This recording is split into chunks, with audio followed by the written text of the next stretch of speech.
Hi guys, extra exercises for compound stacks and dumbbell stacks.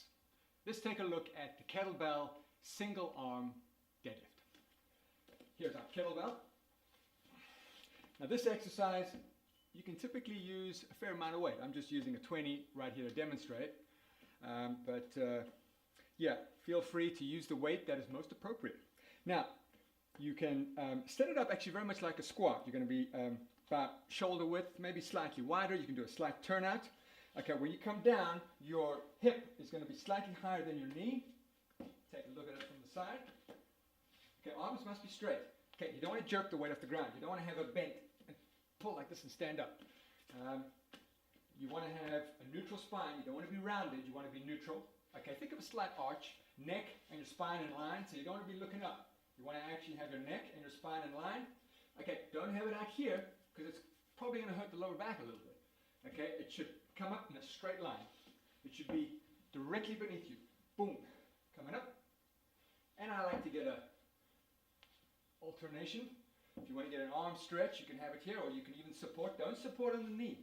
Don't support on the joint. Support on the meat of the muscle. So you're coming up, you're coming down, switching out, or supporting, coming up.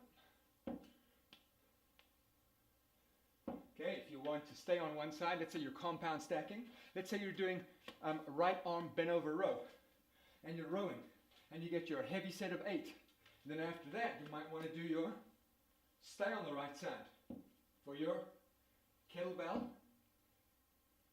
deadlift. And after that, you might want to do a rear delt row, staying on the right side. So you can see you've got some options there. Now I've seen some guys and gals, they can actually do it with the kettlebell, standing long ways. You can actually do it from here, but only if you're mobile. If your back is going to round, that's a problem. If your knees, if your feet, if you're flat-footed and you're rolling in, that's not good as well. So now what you can do is, if you have a little box or maybe some plates, 25, 35 pound plates, just have to be careful that it doesn't push your legs too wide. So you can still do it here. It's a longer way to go. It's further down and all the way up. So just be careful of the form. Now, the next exercise I'm going to show you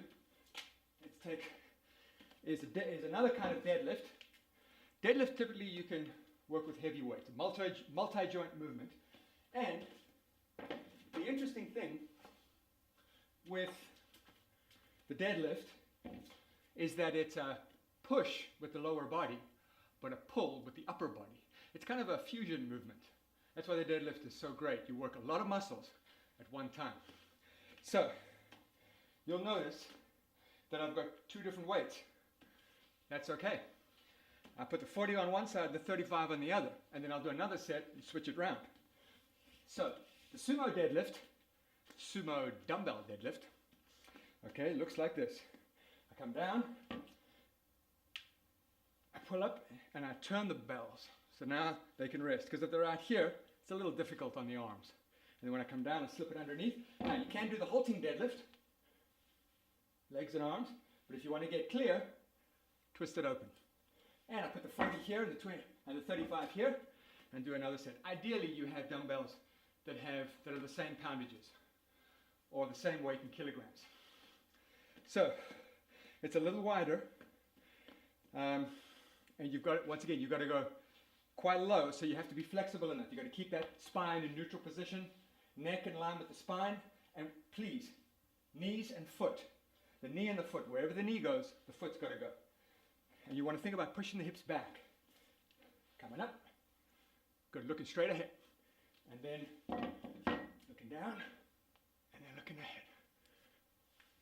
And you can do the touch and go style, where you just come down and touch if it's not too heavy. If it's heavy, you want to come down. Okay, ideally, if you're in a public place and you don't want to make a bang, maybe there's a mat that you can use, or maybe they've got a floor that has the rubber. If you can, put a mat there, that would be ideal. And then what you can do is you can actually put it down. And you can rest for a moment and then pull. Okay, other exercises. We can do the lunge jump. A couple of different variations of this movement. This you can file under lower body push. So if you're looking to compound stack, this is an exercise that would go well with, say, a lunge or even a glute bridge. So the lunge jump, you could do it body weight. So there's a power component. You can't jump slowly. It's power, it's strength displayed quickly. You're pushing off the right leg, and then you might go down to the back. If you need a mat, you've got one, hopefully. And you can go into the mat, right leg, glute push. You're stacking, really working the quad and the glute. Here you're working the glute. And maybe you want to continue the push with the calf. And you grab weight, and you do your calf raise. Maybe you want to do it on a block to get a bit of stretch, using the other leg to balance. Now, if you're really strong, you just might be able to do that movement with weight.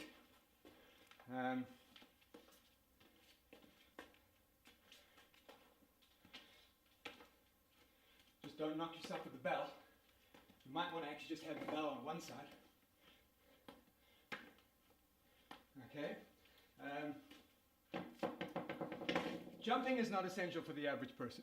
If you just like to do a normal squat and a lunge, and you're happy with that, a lot of the jumping that takes place in the gym is trainers that are desperate to make their clients tired, so that the client thinks that they're getting this fantastic workout, and that they keep buying more sessions. So, tiredness, there's a place for that in a workout. But jumping all over the place is an easy way to make someone tired. So be careful. You always have to have good form. And any kind of jumping is really for those that have some experience. Now, other ways to incorporate the lunge. I'm not particularly good at this, but I'll just demonstrate the idea. Is to jump up, kick the leg forward, and land back again. So it looks like this.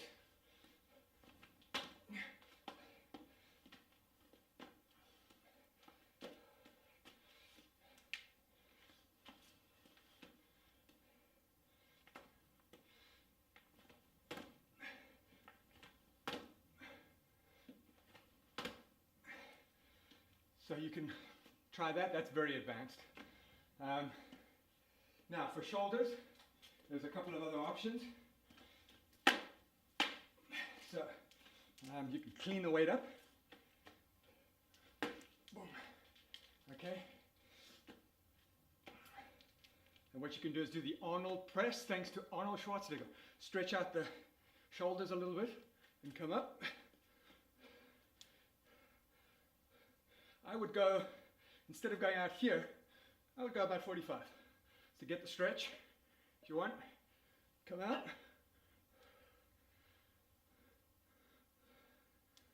If that hurts you, just stay in this position and forget about the stretch. Thank you to Arnold for that exercise. There's also another press, which is in a windmill position. Once again, this is very advanced. So you come down to a windmill and you're pressing overhead. You're right here. You might just want to do it here. Well, very advanced people can do it here.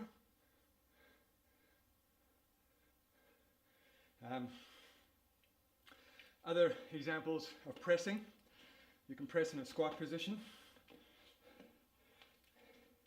which I believe is a Stotts press. Pressing it up. Once again, unless you really need that kind of shoulder mobility, just a regular press will work. Regular press, just being straight here. For you very advanced people that want something real challenging, you can try that. Another type of pressing movement is the twist press.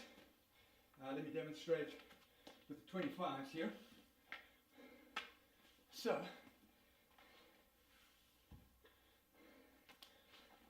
basically have the weight right here. You can do it with the hips up.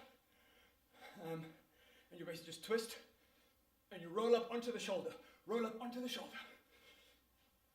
This might not be your heaviest weight. Okay. And the other variation you can get is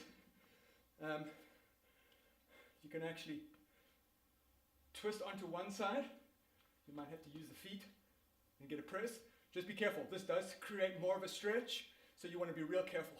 This might not be for people with shoulder or chest injuries. It's for those that want more of a stretch, but not essential. And there's some other funky things right here. You can even be on one side and press this way. Once again, this is an external rotation of the shoulder, so that's not going to work for everybody. Once again, if you're just a regular guy and gal, just stick to the basics. All right, let's see what else we've got. I think that about covers most of the extra exercises. So, as always, happy training.